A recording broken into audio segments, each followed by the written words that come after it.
ხალხმა ფული დახარჯა. კრედიტები აიღო, ზოგმა სესხებიც კი გამოიტანა. ჩაფრინენ ლას-ვეგასში, იყიდეს ბილეთები და მთავარი ბრძოლის ასე დასრულება უდიდესი იმედგაცრუება იყო. ეს მართლაც სამწუხაროა ყველასთვის, ძალიან დასანანია. ის ამდენ ხანი იბრძოდა მოტეხილი ფეხის შემდეგ დასაბრუნებლა და ახლა კვლავ დაშავდა. თუმცა მაქსისთვისაც დასანანია, მაქს ჰოლოვეი დიდი ბრძოლისთვის ემზადებოდა, რეალურად ჩხუბია შემდგა და თუმცა ტექნიკურად მან მაინც გაიმარჯვა. მაგრამ ასე მოგება არავის უნდა, ასე რომ ყველანი იმედგაცრუებულები ვარ. შერეული ორთაბრძოლების სამყარო კვლავ შოქშია UFC 329-ის იმედგაცრუების გამო. მრავალი გულშემატკივარი თანხის უკან დაბრუნებას ითხოვს. მთავარი ბრძოლის მოულოდნელი დასრულების შემდეგ კონორ მაკგრეგორის ტრავმამ ფანებს წართო პოტენციურად ისტორიული საღამო, რომელსაც ყველა წინაპირობა ჰქონდა იმისთვის, რომ UFC-ის ისტორიაში დასამახსოვრებელ მოვლენად ქცეულიყო. მოგება, ხომეცით, რამდენიმე ადამიანს ჩემზეც აქვს მოგება ნაანგარიშები, რაც თავის დროზე ძალიან მაბრაზებდა, მაგრამ საბოლოო ჯამში, როდესაც ყველაფერი დასრულდება, ხალხი ისტორიის წიგნებს ჩახედავს. ისინი უბრალოდ შეხედავენ ფურცელს და შენი სახელის გვერდზე დაინახავენ ნიშნავს მოგება ან წაგება, ასე რომ მე ამ შედეგს ჩვეულებრივ მოგებად ვიღებ. ჰოლოვეიმ კონორ მაკგრეგორზე გამარჯვება ყუყმანის გარეშე მიიღო, მიუხედავად იმისა, რომ ბრძოლა უიღბლო ტრავმის გამო ნაადრევად შეწყდა. გადამოებების აღიარების მიუხედავად ჰოლოვეიმ აღნიშნა, რომ ისტორიის წიგნებში მხოლოდ მოგება და წაგება ფიქსირდება. თავად არაერთი იმედგაცრუების მომტანი მაცდავს გამოვლილი და ესმის, რომ საბოლოო შედეგი უცვლელი რჩება. მიუხედავად იმისა, თუ როგორ განვითარდა მოვლენები, როგორც მან აღნიშნა, ამ ბრძოლის გახსენებისას ერთადერთი რასაც მნიშვნელობა აქვს, მის რეკორდში ჩაწერილი მოგება. ბრძოლის წინ ის ძალიან თავდაჯერებული ჩანდა, მაგრამ როდესაც ოქტაგონზე გამოვიდა, ჩემი აზრით ოდნავ ნერვიულობა ეტყობოდა. ძალიან დაძაბული ჩანდა. მისი გამოსვლაც უცნაური იყო, არა? დიახ, გამოსვლა მართლაც ძალიან უცნაური იყო. აშკარად სხვანაირად გამოიყურებოდა, იყო სხვაობა. მე ვიფიქრე კიდეც, მოიცადე, რა ხდება, ბრძოლის წინ ხომ არ დაშავდა მეთქი. როდესაც ის ფეხსაცმელებს იხდიდა, ვიღაცამ თქვა, რომ რაღაც ნახტომი გააკეთა, ზუსტად არ მახსოვს, მაგრამ ამბობდნენ, რომ მან შესაძლოა სწორედ მაშინ დაიზიანა მუხლი და შემდეგ რა თქმა უნდა, მან შეასრულა ეს მფრინავი დარტყმა. დიახ, მფრინავი დარტყმა ამ მდგომარეობა კიდევ უფრო გაუუარესა. შენელებულ კადრებში აშკარად ჩანს, როგორ იკეცება მუხლი ზუსტად იმ ერთ კონკრეტულ მომენტში. ჩემს გულში იმ წამს რომ გაიელვა, წეული მც იყოს არადა რა ბრძოლა ფუჭდება. კონორ მაკგრეგორი კვლავ გამოხატავს ოქტაგონზე დაბრუნების სურვილს, თუმცა დენიელ კორმიეს ამაში ეჭვებარება. მორიგი სერიოზული ტრავმის შემდეგ კორმიე კითხვის ნიშნის ქვეშ აყენებს კიდევ ერთი დაბრუნების რეალობას და აინტერესებს, იქნებიან თუ არა გულშემატკივრები კვლავ დაინტერესებულნი მაკგრეგორის მორიგი დაბრუნების იდეით. კორმიემ განაცხადა: "სიმართლე ვთქვათ, იმას გეტყოდით, რომ ეს აღარ მოხდება, ვიდრე იმას, რომ ის დაბრუნდება. ის ჩვენი უდიდესი ვარსკვლავია, მაგრამ უბრალოდ მაინტერესებს, შეეცდება კი საერთო დაბრუნებას.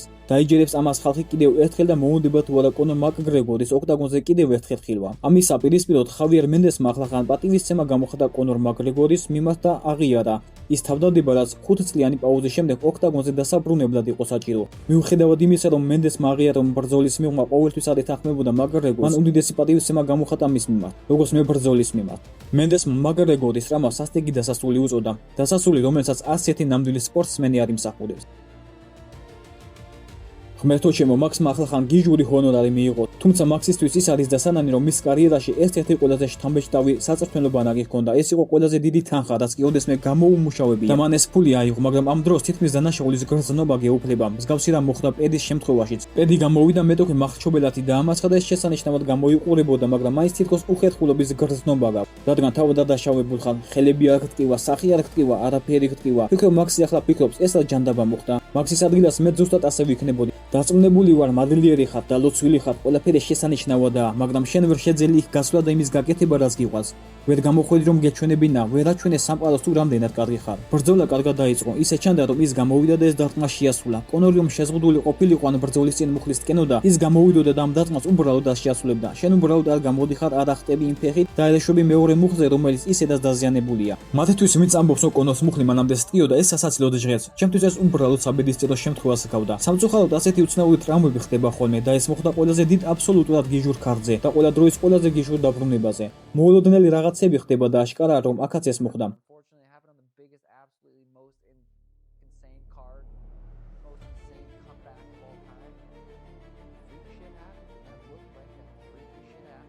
კადრში ჩანს, როგორც რეალდება ტერფი გარედან, მუხლი ოდნავ შიგნით შედის და სხეული დაშავებული მხარისკენ იხრება. თუმცა რასაც ამ ტრავმის დროს ვერ ვხედავთ, არის მუხლის კლასიკური წინა ჯვარედინი იოგის გაწყვეტისთვის დამახასიათებელი შიფტი. თუმცა იოგის გაწყვეტისთვის დამახასიათებელი მოძრაობები აქ არ ფიქსირდება. 100% რომ დავადასტუროთ ეს იოგის გაწყვეტა თუ არა, გამოკვლევაა საჭირო.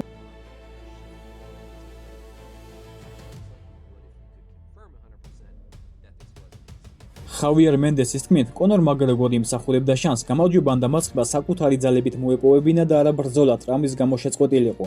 მენდესმა ასევე შეაქო მაქს ჰოლოვეის შექმნილი სიტუაციაზე მისი ღირსეული რეაგირების გამო, რადგან მან არ იცარგებლა მგარემოებით. ნაცვლად ამისა, ჰოლოვეიმ ნამდვილი ჩემპიონის სპორტული ხასიათი აჩვენა. მან აღიარა, რომ ბრძოლა აღარ იყო თანაბარი და ამით საკუთარი პატივისცემა და სპორტული პრინციპულობა დაამტკიცა.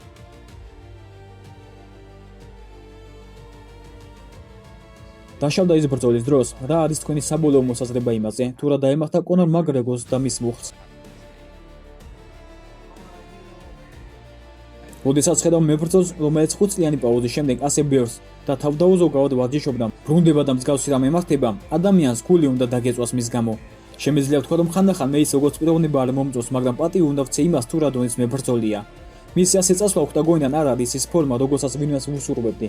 შენ გინდა რომ მებრძოლები ოქტაგონიდან თავიანთი შესაძლებლობის მაქსიმუმის ჩვენებით მიდიოდნენ, სადაც ან მეორე აღმოჩნდება უკეთესი, ან შენ ხარ უკეთესი. ამ შემთხვევაში კი მან საკუთარ თავს თავად აჯობა. და სწორედ ამიტომ მესმის მისი, რადგან ამას არავის უსურვებდი.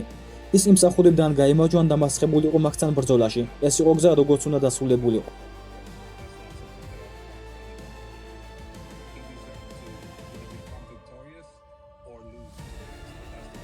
სოციალურ ქსელებში გავრცელდა ვარაუდები, რომ კონორ მაკგრეგორი ბრძოლაში წინასწარ არსებული ფარული ტრამვით შევიდა და ოქტაგონზე გასასვლელად ტკივილს უბრალოდ გაუძლო. თუმცა UFC-ს პრეზიდენტმა დენა ვაიტმა უარყო ეს ხმები და განაცხადა, რომ არ არსებობს არანაირი მტკიცებულება, რომელიც მიანიშნებდა, რომ მაკგრეგორს ოქტაგონზე შესვლისას რაიმე სახის ძველი ტრამვა ჰქონდა.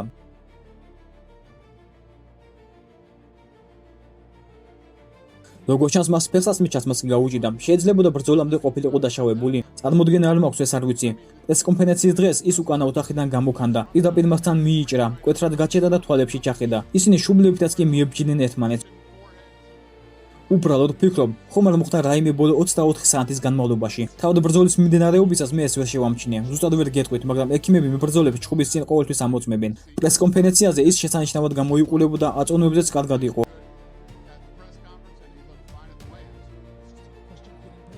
აქ უბრალოდ ჰონორარის აღების საკითხია, როდესაც ოქტაგონზე შეაბიჯებ. დაინახა ვინმემ რაიმე, რაც მას ბრძოლის წინ სუსტად ან დაშავებულად წარმოაჩენდა. ჩვენმა პირისპირ დგომამ საათში 44 მილიონზე მეტი ნახვა დააგროვა. ვინმეს რაიმე რომ შეემჩნია, აუცილებლად იტყოდა. ნახა ვინმე რაიმე? არა, თუ დაინახეს არ უთქვამთ, რაც უბრალოდ შეუძლებელია. ასეთ რამეს არავინ დამალავდა. ტომას პინალი საინტერესო დაკვირვებას გვიზიარებს და იხსენებს, რომ რაღაც რიგზე ვერ იყო. ეს მან ბრძოლის დაწყებამდეც კი იგრძნო, როდესაც ტრანსლაციას უყურებდა. მისი თქმით, კონორ მაკგრეგორი არ კომფორტულად გამოიყურებოდა, როდესაც ოქტაგონზე შესვლამდე ფეხსაცმელებს იხდიდა. ამან ასპინალის ინტერესი გამოიწვია და დააფიქრა იმაზე, ყველაფერი თავიდანვე წესრიგში იყო თუ არა. ოქტაგონზე გამოსვლა საკმაოდ ეპიკური იყო, მართლაც ეპიკური გამოსვლა ჰქონდა. სამართლიანობა მოითხოვს აღინიშნოს, რომ ის მშვიდად გამოიყურებოდა. ეს იყო მეორე ყველაზე გრძელი გამოსვლა ისტორიაში. ეს არის ყველაზე ხანგრძლივი პაუზა წყლის დასალევად, რაც კი მინახავს. შეუძლია იყოს ნოსტალგიური და შეასრულოს ის ლეგენდარული მარცხენა დარტყმა ნოკაუტისთვის. როგორ ფიქრობ, რატომ არის ჯონ ოგანის აღელვების დონე ასეთი მაღალი?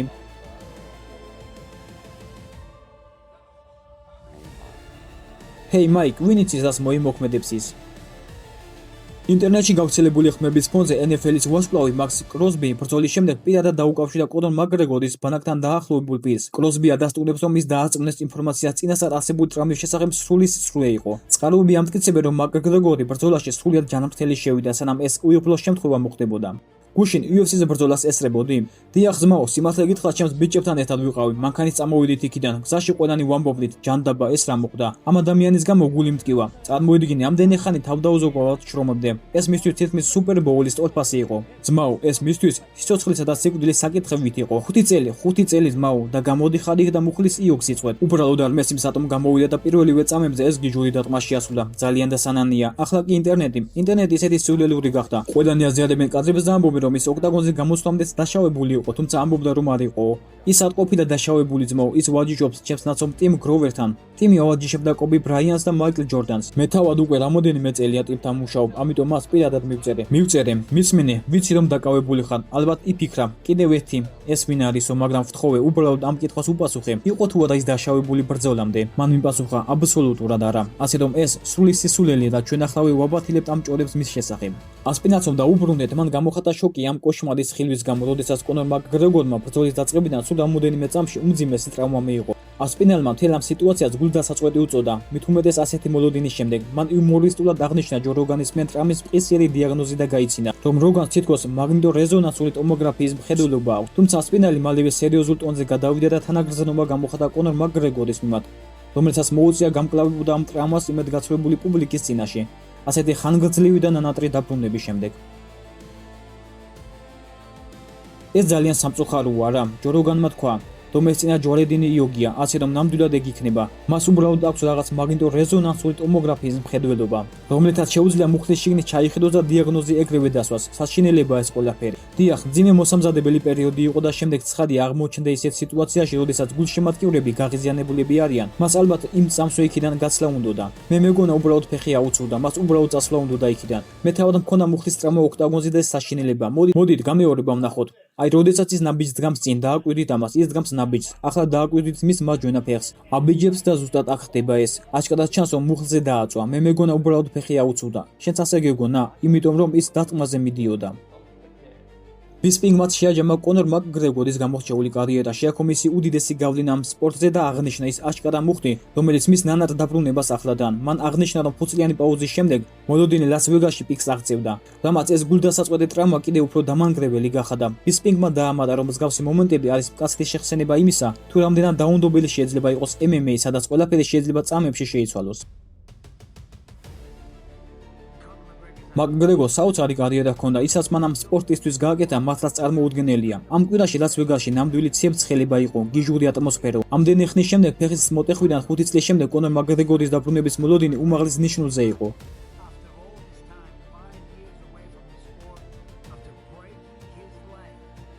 მაგრამ ჩვენ ვიცით რაც მოხდა. თუ ახლა მას უყურებ, თქვენც იცით რაც მოხდა. იცით რაც მოხდა. ის გამოვიდა, შეასრულა ნახტომი მფრინავი დატმა და მუხლი დაიზიანა.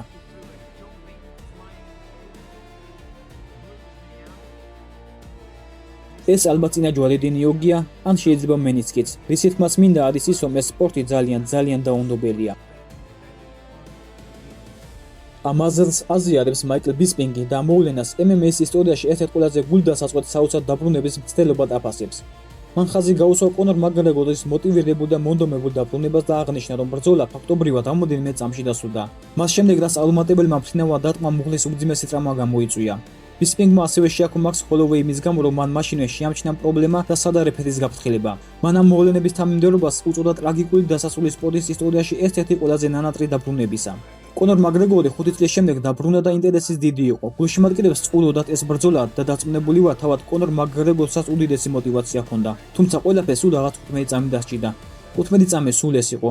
ის ოქტაგონზე გამოვიდა, ჰაერს შეახტა და შეასრულა მფრინავი დატმა, რაც მიზანშეწონილი არ იყო. არ იყო მიზანშეწონილი, რადგან ეს ადამიანი თითქმის 40 წლისაა და მან მუხლი დაიზიანა. მაქს ჰოლოვეი მაშინვე მიხვდა და პატივი უნდა ვცეთ მაქს ჰოლოვეის. ის რეფერისაც კი ეუბნებოდა: "ჰეი, აქ რაღაც ისე ვერ არის, რაღაც რიგზე არ არისო."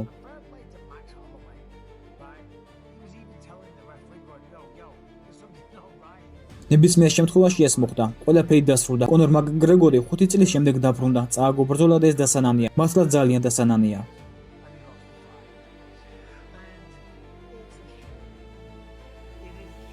მალიმ ასევე აშკარა ემოციით უპასუხა მომხდარს. მანვე რაიძულა საკუთარი თავი, რომ UFC 329-ზე კონორ მაკგრეგორის ტრამის განმეორებითი კადრებისთვის ეყურებინა.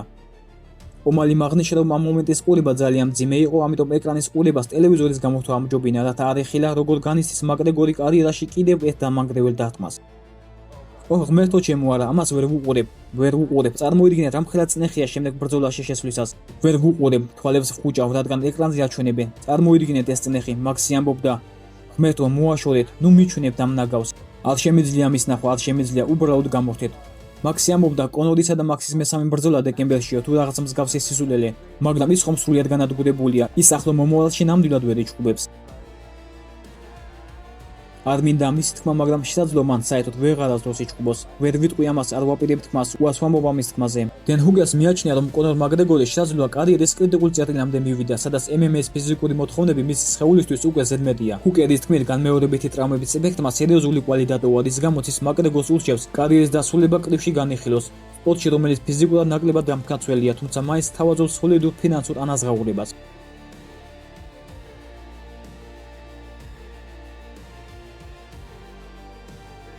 ძალიან რთული სპორტია, მაგრამ მთლიანობაში სხეულისთვის ბევრად ნაკლებად საზიანოა. ფიქრობ, მოკლევიები თავის ბევრად უფრო მეტ ტრამას იღებენ ვიდრე MMA-ის მებრძოლები. უბრალოდ დიდი ხელთათმანების და რაუნდების ხანგრძლივობის გამო. როდესაც ჩხუბობ 12 სამწუთიან რაუნდს რბილი ხელთათმანებით, ფიქრობ თავის ტრამა ბევრად მეტია. თუმცა მთელ სხეულზე თუ შევხედავთ, MMA აშკარად ბევრად უფრო დამხანცველია სახსრებისთვის, იოგებისთვის, მუხლებისთვის, ზურგისთვის, კისრისთვის. აქ ბევრად მეტი ადგილია გადასაღლილად და დასაშავებლად. ასე რომ ახლა უბრალოდ მივედით იმ წერტილამდე, სადაც მისი სხეული MMA-ში ვეღარ უძლებს და მას უბრალოდ უფლება უნდა მისცენ, რომ კდევში გიჟური ფული გამოიმუშაოს თავისი საფინანსო საბრძოლო კარიერის ბოლო რამოდენიმე წელიწადში.